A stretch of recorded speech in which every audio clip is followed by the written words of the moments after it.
You tell yourself you'll start in 5 minutes. 5 minutes becomes an hour. The task isn't even that hard, yet your body feels heavy and your mind feels crowded.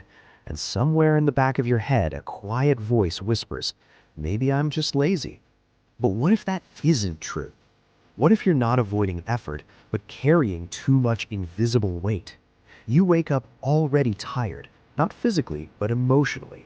There's no dramatic crisis, just background noise, unanswered messages, unfinished decisions, expectations you never agreed to, conversations you replay, the sense that you should be further along by now.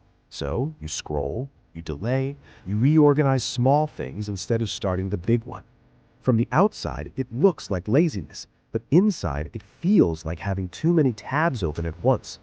Cognitive science calls this cognitive load, the limited capacity of working memory to hold and process information.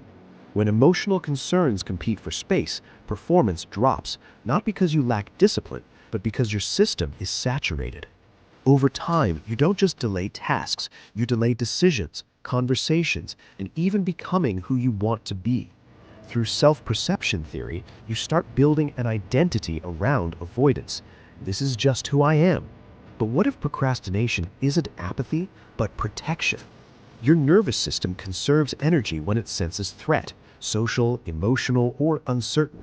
If a task risks judgment, rejection, or failure, your brain reads it as potential pain and shifts into caution mode.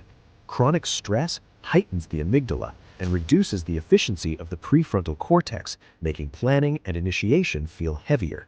Like a smoke alarm constantly chirping in the background, emotional overload keeps your system on edge, and the brain responds with behavioral inhibition. You freeze instead of act. The solution isn't pressure, it's precision.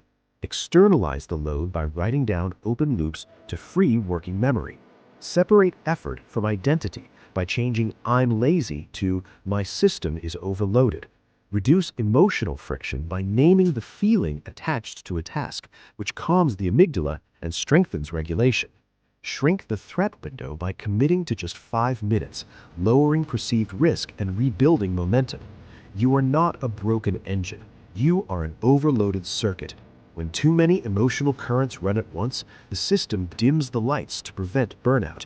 Your job isn't to force brightness, but to reduce excess current. You were never lazy, you were carrying invisible weight. The mind protects before it performs. So the next time you feel stuck, pause and ask, what am I carrying right now? Sometimes the most productive thing you can do is lower the emotional volume. When the noise softens, you may discover you were capable all along.